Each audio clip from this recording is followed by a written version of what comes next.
Yeah. Do you have your spreadsheet up, Albert? Yeah, I have the spreadsheet up. I I don't know what the odds are that we would win, but it looks Is there a lot of math there? It looks moderate because the color coding for us being down to nothing coming back home is yellow. What's the bad color? I would assume red's the bad color. Okay, all right. So But we're in it's- yellow. Right. We're in code yellow. And I assume blue is good because I have red, blue, and yellow. Okay. Coming to you pre-tape from the LA Mission College Studios in Los Angeles, California. This is the Best Coast Show, presented to you by LA Sports Nation. I'm your host, Albert Aguilera. That's my producer, Curtis Stage. Curtis, it's nice to see that you're sitting upright and no longer curled into a fetus ball. No, I mean, I usually am at this time period. Today's a day off, so I'm feeling a little bit better. But I've been in the fetal position. I'm getting flashbacks of last year, except worse, because we actually won one of the first two games last year. So, yeah, I'm not feeling great, but I'm not totally discouraged yet. Silver lining. There is a silver lining. We were lining? very competitive in both games. Yes. While having our best players on the bench. Oh, yeah. So just imagine how much better we would be if our best players were playing. Here's a silver lining for you. On my way here, I was listening to some sports talk radio. They were talking about the 86 Mets, who fans, you may not remember this because you may not have been born, but I was, and I remember this series. The 86 Mets versus the Boston Red Sox. 86 Mets lost. Albert, did you know this? The first two games at Shea Stadium. Was that the Buckner World Series? That was. And then they came back and won the World Series after being down 0-2 at home. No, it's possible. It's possible. It's possible. But It's possible. I think that the biggest difference is that We are not number crunchers. they but were still cursed. Red Sox were still cursed at yes, the time. That's right. That's right. They were still cursed. And it wasn't about statistics. It wasn't? It wasn't. It was about, like, just hit the ball. See the ball, hit the bat. Okay. It was one of those things. Yeah, but baseball is all about statistics now. In fact, almost all the managers that manage on gut are gone, or their teams were in last place. Well, Second to last place. See Bruce Bochy. Bruce Bochy. He manages on gut, and his team was terrible. That also might be because he had bad players. Bruce Bochy has won 3 World Series in the last 8 years. Yeah, so I guess we can't say he's. So, yeah, you can't say that. But I don't remember this because I wasn't born at the time. Yeah. But I've only seen video footage of it. You were obviously, I believe you told me you were a senior in high school during the 88 World I had Series. just graduated from high school. I was a year out. Okay, of so high I've school. seen the video footage of this where it's Kirk Gibson walking up to Tommy Lasorda, right, because he's going to put himself in the game. It's the bottom of the ninth. The Dodgers are losing by 1. The future AL Cy Young Award winner, Dennis Eckersley's on the mound, and the Oakland Athletics, who were just destroying everybody, were about to win Game 1 at Dodger Stadium. And Kirk Gibson, on one leg, because he had a bad knee, walked up to Tommy Lasorda, handed him a little laminated card and said, "Hey, look, Tommy, I'm the best suited person to be in there right now, so put me in." And Tommy Lasorda said, "Oh, you're right. Get in there, Gibby." That doesn't sound right. No, yeah, right. I saw the video footage. And No, then that doesn't sound- I don't think that's how it went down. Gibson walked into the batter's box on one leg, swung, and the ball flew into the night, and the Dodgers won Game 1 of the World Series.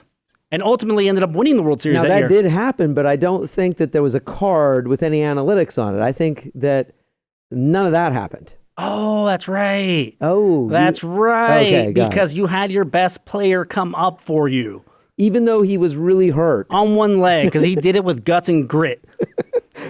Our only guts and grit player that we have Chase Utley? is not even playing in the But at World least he's Series. in the dugout.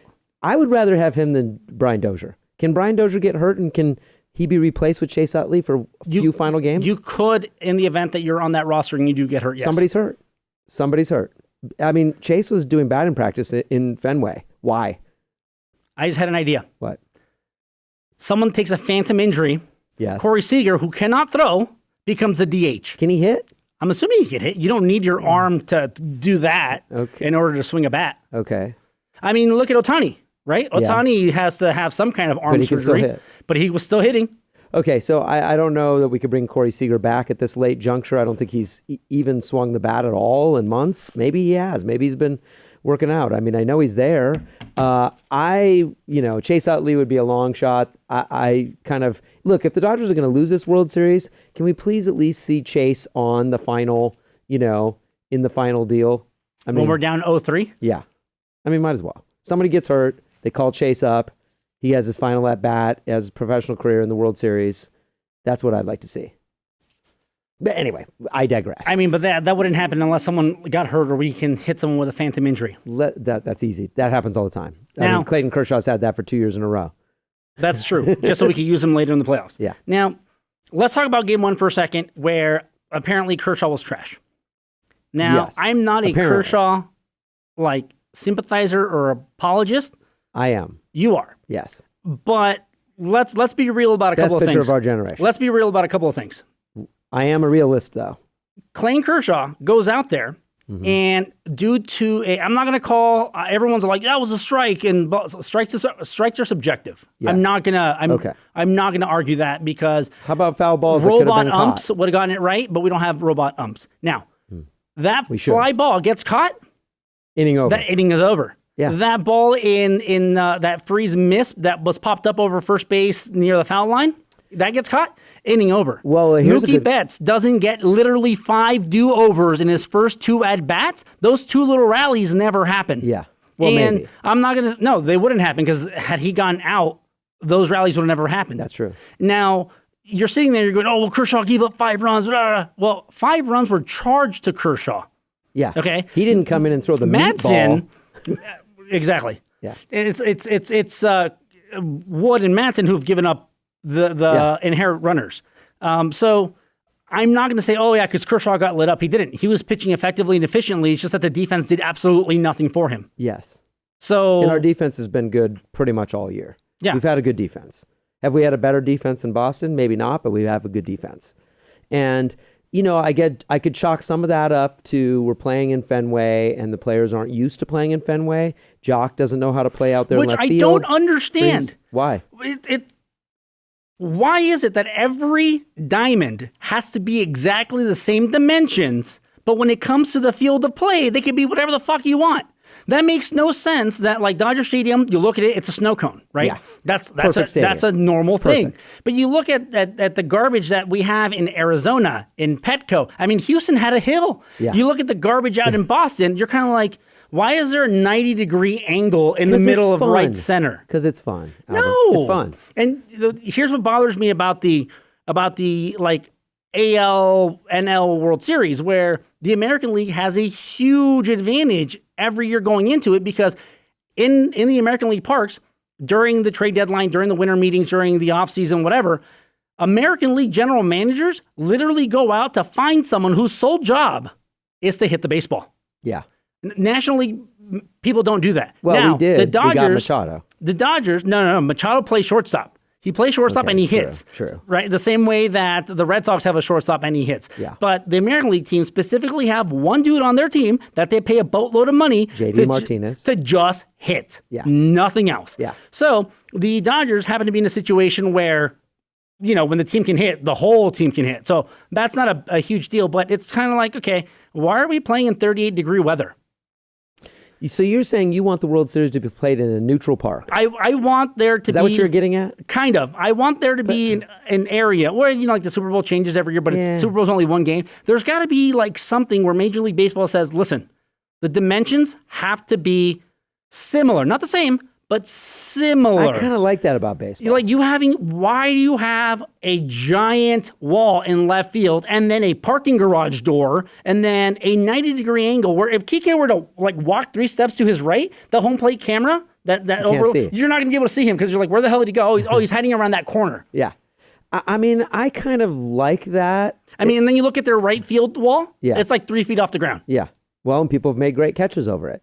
I think that it gives some, baseball. It gives it character? It does give it character, but I think it just adds a dimension to the game that it's not always about the players, that, where you're playing also has an effect on how you play the game. And so I think that, to me, look, Dodger Stadium has always been a pitcher's park. We know this. It has always been the advantage to the Dodgers to have a really good pitching staff that pitches well in that stadium. Guess what? We could have pitchers that give up fly balls because balls don't jump out of Dodger Stadium very well. Partly because it's a big stadium. The other part is we've got thick, foggy, dense air a lot of times during the season, and we're at sea level, right? So, that's an advantage to the Dodgers. I mean, Boston may have an advantage with their quirky, weird angles and stuff, and we have an advantage at Dodger Stadium for our pitchers that are fly ball pitchers. Kershaw, let's face it, is a fly ball pitcher. Biggest difference, though, is that the Dodgers don't ever play in those types of stadiums. Well, maybe they should. And the That's Red what Sox, Red Sox, I can assure you, play in stadiums that are like, normal dimensions, like Tropicana Field, like Yankee Stadium, even though there's a wind tunnel there, like Camden Yard. Well, what you're saying is let's relate this to like. And I don't want to be like, oh, that's the reason we lost, because it's not the reason why we lost. But our outfielders will play the ball differently or not at all, or they'll play deeper than they should. That's why everything keeps landing in front of Yasiel Puig. Well, Yasiel Puig was not in the right position, clearly, on that ball that that Freese didn't catch. Puig is playing 20 feet deep. Where are the analytics on that play? He's 20 feet deeper than anybody else ever plays in that outfield. And there's no analytics to tell him to move forward? Or were they telling him to move forward and he wasn't looking? During the double, triple, quadruple, whatever change yesterday, the bat boy ran out of the Dodgers dugout into center field to meet with the three outfielders, because I believe that's when Cody Bellinger came into the game and gave them all new play cards. Yeah. I was like, something what? had changed. And here's the thing. I don't understand why that's even allowed. Okay. Like, there's a case can be made for that. No, it's like you're using a foreign object on the field. Well, Cody keeps it in his hat. Have you seen that? Yeah, he but keeps still, it in his hat and he does this. But still, you shouldn't be able to have a foreign object on the field. Okay. That's really bizarre. It's like it's bizarre. not part of the field of play. It's not part of the uniform. It's not part of the equipment. Yet you have something with you. Yeah. That's really bizarre. You can't have your cell phone. Right. You Wait, can't but you can have a tub of tobacco in there. Not anymore. You're not allowed to smoke or chew in the dugouts or in Major League Park since God knows when. So you can't have since that. like 2000. I didn't know. I haven't followed that part. Can you have gum? Can you have a gum pack? A pack of gum in your pocket? Right. And put that in your mouth? You probably could. Okay. So I get it. Not part of the thing, but it's not something that's trying to give you an advantage. Well, look, the Dodgers were laser pointering a couple years ago with That's lasers. True. That's I mean, that right there. I mean, hey, move right here, and they got a laser pointer out there. That's pretty ingenious, actually. I would say yes, let's do that. I'm all for robots in the field. I'm all for positioning players. That bothers me too. If you're playing a position, there has to be some kind of Major League Baseball rule that says if you're the first baseman, you have to play first base. Well, then Or it's like, hey, we're having the shift. Hey, third baseman, then you go play second base. Well, then you shouldn't have your argument about the wacky stadiums. Then doesn't fly. It does, because you're basically everything should be uniform. Every single NFL field, exact same dimensions. Yeah. Exact same dimensions. Sure, but guess what's not every the same? hockey rink? No, but wait, exact same dimensions. Hold on with the NFL. Guess what's not the same? The weather. You go play in Soldier Field, and it's 10 degrees. Weather's different. It's not. Yeah, sure it is, because you can't control the weather. You can control how you build and design a stadium. The weather really affects football quite a bit. I'm sure it does. I mean, last year during Game 1 of the World Series, it was 104 degrees. Awesome. In October. Yeah. What? It's going to be 90 on Friday, I think, here. I mean, I get it. You can't control the weather, but you can control the dimensions of the field. You can control where you build the stadium and how you build it. Are these first two losses on Dave Roberts? I'm going to say... You're hesitating. Right, because I don't want to just go after Dave Roberts, because ultimately it is the players on the field. The players are swinging the bats, they're throwing the balls. 3 hits. Right, and the players need to perform. Your Major League Baseball players, you get paid a ton of money, perform. But it also doesn't help when the person making decisions is not letting the best players play, or is saying, hey, you right now that you're like just dominating Mr. Pedro Baez, let's pull you out of the game. Yeah. Well, I mean, listen, Pedro Baez has not given up an earned run since Meg's birthday. At all. In this like mid-August. Yeah, it's amazing. Who would have thought, again, every week we talk about Pedro Baez, here we are. We're now saying, please don't take Pedro Baez out of a game. Listen, again. Well, it was a Pedro high leverage. Baez. He's been in high leverage situations. Doesn't matter. Pedro Baez is the shit when he comes into a clean inning. Well, this wouldn't have been a clean inning. It was a clean inning. He struck out the first batter, intentionally walked the second one. So that's not a clean inning. It is a clean inning because there was zero. He started it. Yeah. Okay. And then he struck out the third guy, and it's like, okay, he's thrown 7 pitches to strike out 2 guys. The second middle sandwich guy was walked on purpose.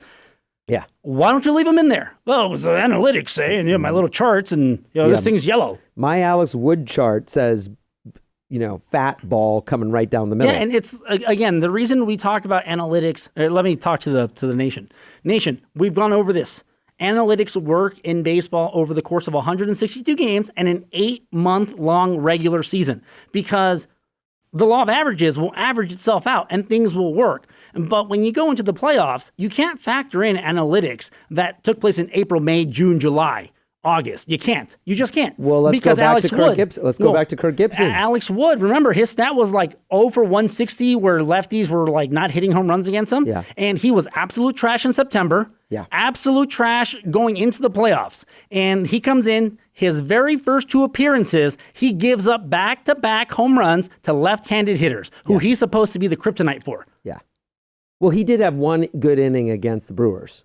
One in a month and a half. He's had one good After inning. giving up 2 separate home runs to left-handed hitters. Oh, and then he gave up the home run. And then he gave up the home run in Boston. I don't know why we're going back. But analytics say that, no. Do they?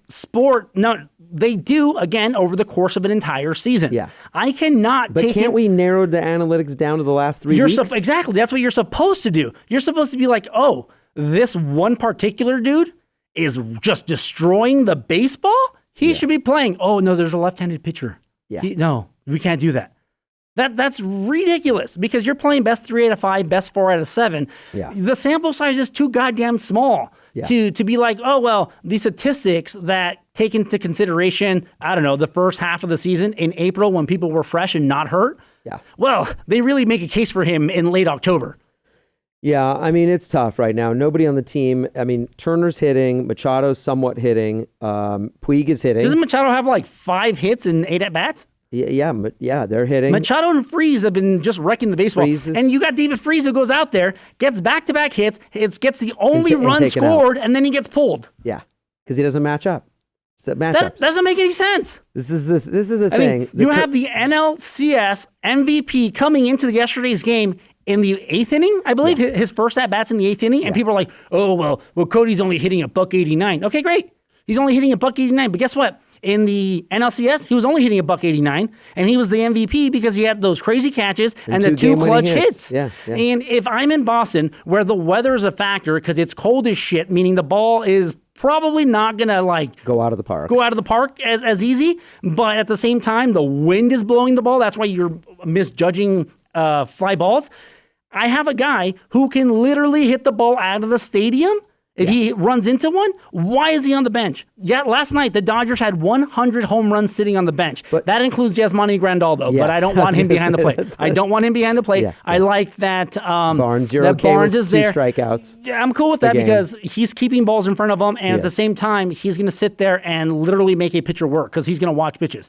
But I have Muncy. I have Peterson. I have Bellinger. But Peterson doesn't hit off left-handers. It doesn't matter. I mean, dude, we don't know that. Kershaw bats but guess better. what? Guess who else doesn't hit off left-handers? Who? Kike and Dozier. Okay, because they're playing and they're not hitting. Yeah. So at some point, listen, Nation, if you guys follow me on Snapchat, you know that I day trade every day. As a day trader trading stocks, I am purely 100% analytics. Well, that's it. Yeah. I only look at charts and numbers and graphs. That's all I look at. Yeah. I don't care what the company does, who it sides with politically or who owns it. I don't care. Okay. Because the charts are going to do what they do. So I'm in there trading based on charts. Now, having made a few thousand trades in the last couple of years, you learn that charts and graphs and analytics give you an idea of what might happen. Yeah. Doesn't mean that it will. Yeah. Now, when you're trading, if what is supposed to happen happens, great. Let your runners run, make your money. As soon as you see that your analytics did not work, you cut your losses immediately or you're going to lose all your money. And you have Dave Roberts out here where it's kind of like, okay, perfect example last year during the playoffs, during his matchups. His matchups were 3 for 68. Yes. 3 for 68 in last year's playoffs. And they're about that this year, Are you kidding me? Yeah. At that point, that's where you say, oh, you know what? My analytics didn't work. Let me cut my losses. Instead, he's sitting there just watching his bank account get drained. And here's why they're 3 for 68. And I think fans kind of know this because now you're going up against the other best team in baseball and the best pitchers in baseball. So when you get to the World Series... But you are also the best other team. I know, but pitching is going to always dominate over hitting. That's just always what's going to happen. No, absolutely. I mean, you're someone that fails. Always got the advantage. You fail 7 out of 10 times, and you're considered a god. So pitching's always going to win out over hitting. You got that already on your side. And when you get to the World Series, it ratchets that up even more. We're going to see and we're two different kinds of teams here. The Red Sox are a contact team. They put the ball in play. The Dodgers do not feast or put the famine. ball. Yeah, we're feast or famine. And in the World Series, I don't care what your analytics say, you got to run into one, like you said with Bellinger. He's not gonna, unless you've got a couple players on your team like Turner, who can hit everything. Notice how Turner never gets. Yeah, he hits everything. He hits everybody. Even every if he side of the goes, play. it was that such a rare thing for him to go with 4 strikeouts. In that game in next game in Milwaukee. he has, but you see this guy, and he's a contact hitter. So even if he goes 0 for 4 tomorrow, it's like, a line out, a fly out, ground. He's making contact. Do you know contact. who our other contact hitter is? Is it Yasiel Puig? No. Is it Manny Machado? No. Is it? Wait, it's Corey Seager. Oh, okay, and he's not playing. So again, Corey Seager, you don't need to be throwing. You could be a DH. So the thing is we've got this team right here, which I think something could be said for, look, we're not playing extremely poorly in these first 2 games. We're not playing great, but we're not playing poorly. The management, some of the decisions are bad. But could some of it just be the Red Sox are a better team in those 2 games? Oh, absolutely. They're a better team they're in those 2 games. They're timely hits. I think top to bottom in terms of their lineup, like you said, they're contact hitters, and they have the timely hits. Their statistic with runners in scoring position and 2 outs is that they're hitting over 400. That's insane. Yeah. Like, I'm not going to So why are we not making adjustments for that? I'm not going to say in any way, shape, or form that the Red Sox are getting lucky, because they're not. The Red Sox are doing what they're supposed to be doing, and they're taking advantage of mistakes that Dave Roberts or the players are making. Yeah. Now, have they been helped? Like, example, in Game 1, because Mookie Betts gets literally 5 do-overs and 2 at-bats? Okay, that's shit happens. Yeah. Shit happens. And that will come the Dodgers' way, too. Right. Yeah. And so I'm not going to downplay what the Red Sox have been doing, because they've been doing what they should be doing. And, you look at Alex Cora, right? First-year manager. It's the first time in Major League history that we have 2 minority managers playing against each other in the World Series, which is super cool. Both former Dodgers. And you're looking at this. Both played together. That's true. Yeah. And you're looking at this, and the perfect example with the bullpen management.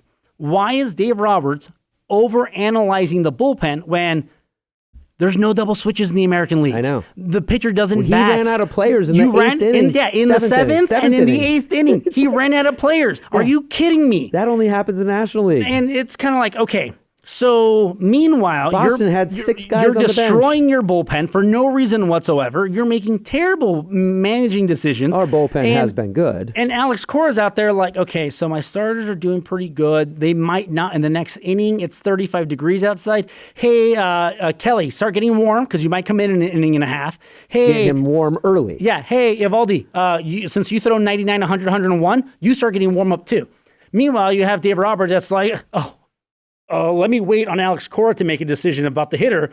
Oh, okay, cool. Let me bring in Matson. Hey, start getting warm. And he's not warm. So he spikes the ball into the dirt. We get a pass ball. The run scores. Yeah. And then after the game, he's like, I want to be honest with you guys. I wasn't feeling it until after the second batter because it's too cold. I needed more time to warm up. Fast forward to game number 2, the same shit happens. Same shit happens. Yeah. And then after the second batter, Matson gets the next 3 outs. Yeah, because he was warm. Exactly. And it's like, dude, how do you keep making the exact same mistakes? And it's not an analytics thing. Like, your pitcher flat out told you, hey. But he could also call in from the bullpen and say, hey, I need 20 more pitches. No, you can't do that. Why? Because they could waste time out there. They tried doing that with Hyun-Jin Ryu. Hyun-Jin Ryu was out there, and now it's kind of like, why are they taking forever? They've had 3 mound visits. Okay. He's taking his sweet-ass time. And you can only have 3 mound visits. Right, and it's like he's like, doing everything he can to give him more time to warm up. Meanwhile, Kelly and Evaldi, who've been warming up the last inning and a half, are ready to rock when they come in. Yeah. And so you're saying you want Jansen warming up in the 5th inning? Not in the 5th, maybe the 7th. In Boston. Yeah. And see, at Dodger Stadium, they don't need to warm up that early. Yeah, in Dodger Stadium, when it's going to be 90 degrees on Friday. Yeah. Hey, we're up in the top of the 8th. Start stretching. So bottom of the 8th, start getting warm. Yeah. So let's talk a little bit about Friday. We have Walker Buehler. I'm very confident Walker at home at Dodger Stadium as what, a sub 2 I'm waiting ERA. for him to drop an F-bomb because he does it. That's constant. Anytime there's a microphone around him, he's going to drop an F-bomb. For sure, he will be welcome on our show because that happens a lot on our show. So Walker Buehler's looking good. He was so great against the Brewers, and I see him. He's got that confidence now. The kid is really, I think he's ready to go for Game 3, and I see a big turnaround in Game 3. Dodgers have to win Game 3 or series over. So I think they're going to come out strong. Look, Boston is Porcello. Was a Cy Young Award winner 2 years ago. And he was also ready to throw, too. But he also, Evaldi is a starter, and he's coming in pitching. And it's kind of like, okay. Cora's trying to win every game. Exactly. Like and every game, like Dave it's game Roberts 7. is like, we got to save some of our guys for the next what? series. For what? We need them to come in fresh in the spring. It's like, what? Yeah. We just don't have, Evaldi is like having another closer. Yeah. Because he throws gas. You look at the guy. I believe his season record was 5-8 with an ERA. But he throws 98 with an ERA of 4. Yeah. But when you need him for just one inning, and he can come in and throw 99 to 101, that's all you need. Yeah. We couldn't have Buehler doing that. We couldn't have him. Why didn't Rich Hill pitch game 2?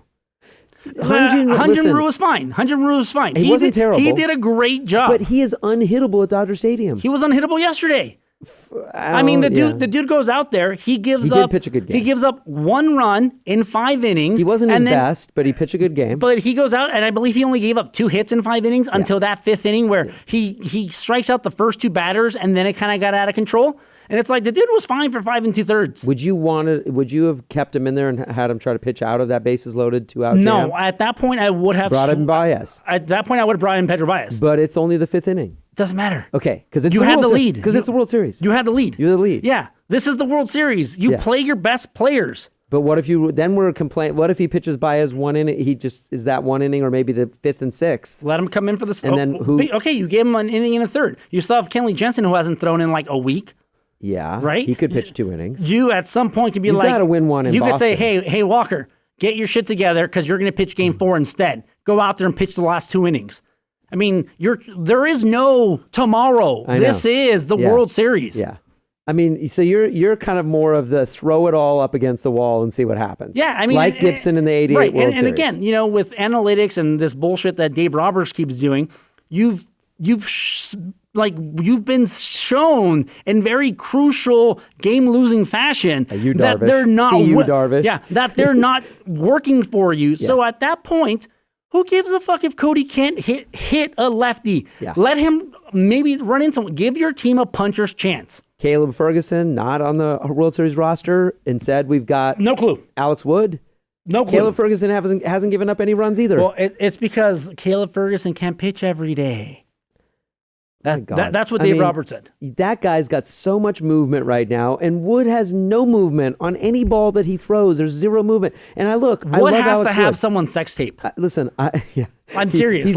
You know what he does? He's the biggest. He gets the biggest. What do they call it when the kids go out and they have to fundraisers? Fundraisers. He's the biggest fundraiser on the Dodgers. He's got the most fundraising. His parents bring in the most money. Bring in the most money.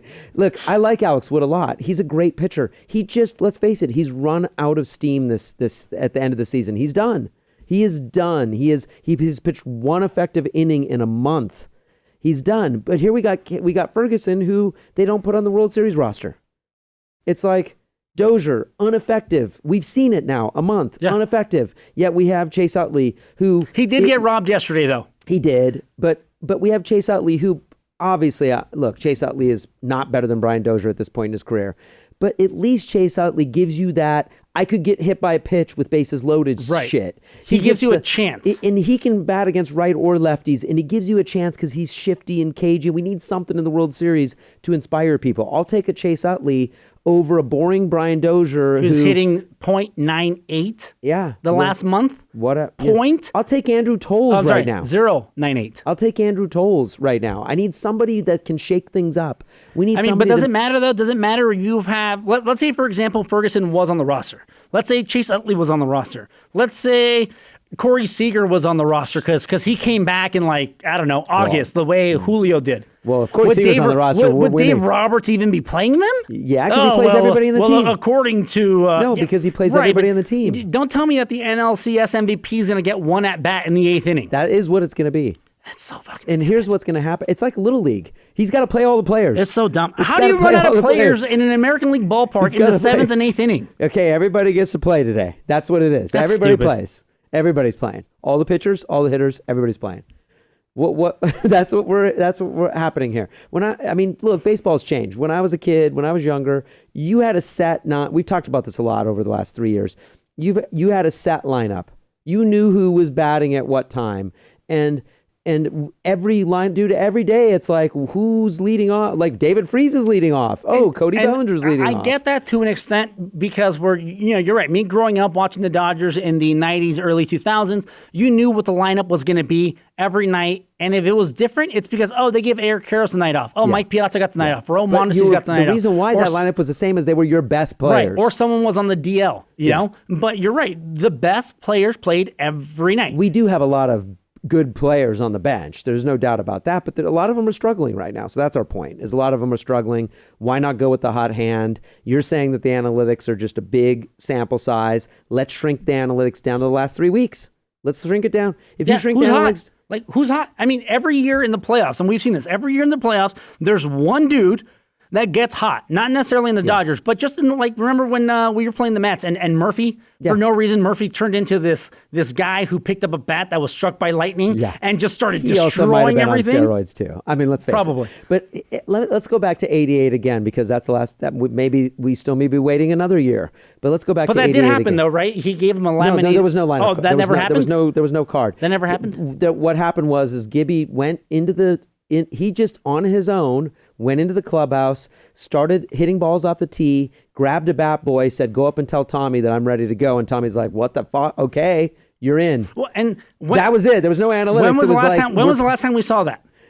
That was Clayton Kershaw in Washington saying, "Give me the ball." Not even saying, "Give me the ball." He walked on his own. To the outfield. They don't even have a bullpen. He walked into the outfield, and at some point, Dave Roberts was like, "Who the fuck is that?" Well, the same thing. And he walked into the game on his own. He never even told Dave, "Hey, I'm taking the ninth." No, he warmed up and just started walking over there. Yeah. He just walked out of the bullpen himself? Why aren't the players doing that? At some point, you take it into your own. Yeah, you have to take it into your own hands. Look, in 88, Hershiser he pitched almost every game of that World Series. He came in relief. He came in the game one. Because he was the best pitcher. That's the year he broke Drysdale hittingless. Yeah, right? he was unhittable. I mean, you look at the way the Diamondbacks won in 2001. It was Schilling Johnson. Oh, we need someone to come in relief. Cool, Johnson, give us 2 innings. Yeah, Schilling bloody ankle. That was with the Red Sox. Yeah, that was with the Red Sox. Young Tim, who was like a dominant closer, goes in and gives up back-to-back home runs and back-to-back games where they lose. Randy Johnson. Bring in Randy, and that's what they did. I mean, and again, tip my hat to Boshi and the Giants, right? Where they're like, "Hey, bring in Bumgarner. We need to win this World Series. Bring in Bumgarner." Yeah. And that's what they did. Well, the Dodgers management and front office are not about playing the best players. It's about, our spreadsheet has this as yellow, so we feel that's going to win. Well, even though it's not worked at all. It's not worked at all. Yeah. They're hoping that they get to a Game 7 where that can happen. So Game 7, that still wouldn't happen. We got smoked in last year's Game 7. Yeah. But, okay. So, I mean, my feeling is, look, Kenley, you got to be able to pitch 2 innings. I'm sorry, but you got to pitch 2 innings. In every game, you got to be able to pitch 2 innings. In every game. There's potentially 5 games left. And he better be able to pitch in 7 innings 7 days, in every game. And we got to go with the person who's the best pitcher on the team. You got to go with the best pitcher. Walker Buehler, I know you just pitched Game 3, but in Game 5, you better be ready to go 1 inning in Game 5. Exactly. Go in what we need. And right now, what's happening is you have people listening to us right now that are like, "Oh, these guys are fucking morons." Yeah, they never play baseball. Lefty versus righty is going to happen, and blah blah blah. No, I actually think a lot of people aren't going to say that. A lot of people, they might be agreeing with us. I think more people are like us, that they'd rather see the hot hand. They'd rather see the person that, when you put your best possible player in that position, there's no substitute. Look, Machado and Turner, there's nobody filling in for those guys because they're the 2 best players. Did you know that yesterday's game was the first time in history that a team played 4 separate players at one position in the same game? That was the Dodgers playing 4 different people at second base. I did not know that. Why? Oh, hey, let's start Dozier, who hasn't hit, and then let's put Kike there, who also can't hit. And then when we're done, let's throw Muncy over at first base. So let's throw, who was at first base originally? Freeze. So Freeze came out, and then someone else came in to play second base. Taylor. Yeah, Chris Taylor. And then I was like, what the fuck is going on? Okay, so... And Chris Taylor, man, he's trying way too hard. Well, so is Kike. A lot of them swinging out of their shoes, trying to hit it over the green monster. Can you tell how frustrated I am? The viewers can see how frustrated I am, but maybe the people on the podcast can hear how frustrated I am. Everybody in Los Angeles knows how frustrated Dodger fans are. And I'm getting a headache. Are you? That could be the lights. That could be the lights. It's understandable. And listen, we got to blame somebody. You always got to blame somebody in baseball. That's what happens. In sports, you blame somebody. Somebody's a winner. Somebody's a loser. Somebody's going to get blamed. I give Roberts the benefit of doubt. He knows a lot more about baseball than we do. I still don't believe that. I'm older than him. I actually think I've been following baseball longer than Dave Roberts. But anyway, he played. I'm going to give him the benefit of the doubt. I just am. I mean, I'm not that knowledgeable. I'm not doing it every day. I'm just a fan. What the fuck do I know? But I will say this. Do you think that when he stole that base in 2004, someone told him to go? Someone told him to go, or that they said, hey, Mariano Rivera on his second pitch doesn't look over. You should take it because that's what our analytics say. No, I think he felt it. Exactly. And went. He literally altered the course of history. So I think the players are ready to do that. I mean, I think we're at a breaking point. Tell Dave Roberts to fuck off? No, I don't think fuck off. I think someone has to step up and just Dodgers start lose the doing World those Series. things. Does Dave Roberts get fired? No. I don't think he so? does. No, he's taken him to the World Series 2 years in a row. How do you fire somebody like that? Don Mattingly took us to the NLCS like 3 out of 5 years. Who are you going to replace him with? Another number cruncher. They're only going to put the front office is only going to put somebody in. Then you got to get rid of the front office. I appreciate what they do in the offseason, and I appreciate what they do over the course of the season. And hey, back-to-back National League pennants is great. 6 division titles is great, but you're not going to win everything, then it doesn't matter. It's like the Atlanta Braves in the 90s, right? Yeah. They won 1 World Series, they went to 2, but they won like 9 straight division titles. Yeah, great. Fills the seats, entertaining, fun baseball, great team, great players. I mean, the Dodgers have been in win-now mode for a decade? Yeah. Listen, we're lucky as fans. I mean, no, we are. We are. Lucky. I'm not going to say that we're not, because we had a team that came in and the ownership got rid of McCourt and they spent a ton of money to turn this team around. And that's great. And it's kind of like, but we're lucky. Why are you doing all that? And why do you go through hours and hours and hours of acquiring players or signing this or spending literally hundreds? Not hundreds. Literally spending over $1 billion in payroll since you bought the team to then have half of your players who are your best players sitting on their asses. Yeah. Well, Max Muncy and Cody Bellinger. Literally $1 billion. But Muncy and Bellinger and Peterson don't make that much money, dude. They don't make They're still money. The best players, though. Okay, maybe. We'll see. We'll see who steps up. Well, we can't see if they don't play. Well, we will see who steps It's up like, in Los hey, Angeles. Curtis, like you need to lose weight and get in shape because your doctor says you have bad cholesterol. Okay, how do we do that? Well, you can't go to the gym. And you're not allowed to eat healthy, though. Okay. And you got to start eating red meat again. So that's going to be hard. Yeah, exactly. It's like... I see what you're saying. I see your point. Give them a chance. That's all. Just listen, your analytics... Well, he does give them a chance in the 6th inning, 7th Your inning. analytics have failed. We've seen that. Cut your losses. Have they failed? They've gotten to the World Series 2 times in a row. Short span are not working. And we've seen that with Kike and Dozier and Taylor the entire playoffs. Okay, got it. I get it. There is no analytic for clutch. No. There's not. Do we have a clutch player? And here's the thing, right? So we talk about this in hockey all the time, where analytics are a huge part of hockey now. They are. But you can't take analytics into consideration when you're playing back-to-back games, when you're on the road, when a player might have something personal going on. It's like, okay, the analytics are only numbers. They don't take into consideration wear and tear on someone's body. Yeah. They don't take into conversation that it's 38 degrees outside. Yeah. They don't take into consideration that your arm's a noodle. Exactly. Or that we've just flown across the country again. Yeah. What you ate last night. Yeah. Analytics don't take any of that into consideration. And a lot of times what you need is just the gut, the human element. It's kind of like Brett Favre, right? Yeah. One of the greatest quarterbacks ever, but he's a gunslinger. He had the most thrown passes in NFL history until recently when Peyton Manning. No, Drew Brees just passed them. Yeah. But did you know that he also at one point led the league? Interceptions. Exactly. Yeah. And it was a Monday night. His father had passed away on Sunday. Green Bay was in Oakland. I think he was with Green Bay at the time. And Brett Favre had one of the best games of his career. Yeah. And it's kind of like, okay, normally your father just passed away. Yeah. Your first coach just passed away. Yeah. This person that raised you. Yeah. And you would think, okay, they're not going to be there mentally. But with Brett Favre, it was the opposite, where he's kind of like, I'm going to do this for my dad. I'm going to go out there, throw for 400 yards and 4 touchdowns, and we're going to win this game. Well, that was gut. That was the human element. Kirk Gibson was the human element. I get it. Kurt Schilling bleeding out of his leg, human element. Allegedly. Dave Roberts stealing second base, human element. Okay, yeah. Those weren't numbers on a spreadsheet. Well, we need to see someone step up with that human element then. We need someone to step up with that. Okay, yeah, but someone's going to have to step up on their own because, again, Kershaw on his own, without telling anybody but the catcher, was like, let's go play catch. Yeah. Puts himself in the game. Kirk Gibson was like, yo, bat boy, tell Tommy I'm ready. Yeah. Okay. Kurt Schilling was like, no, I'm good. Yeah. I'm good. In between innings, give me quarter run shots and literally staple my fucking ankle. How does Cody Bellinger tell Dave Roberts, I'm ready to go in this game? I don't care if it's lefty, righty. I'm ready to go. I'm going to hit bombs. He walks over to Kike and say, hey, bro. You're hurt. You're batting like nothing right now, and your glasses are kind of in the way. I'm going to have to take over center field. Kike is our best defender, though. No, and it's like, I think that would be more of a respect thing where tell Dave Roberts to go fuck off, but tell your teammate, hey, bro, let me take this position. I'm going to take over. That's what you would do. Got to deliver. You know, David Freese should be there because David Freese is the only person that's been hitting consistently in the playoffs. What would have happened if we did not get David Freese?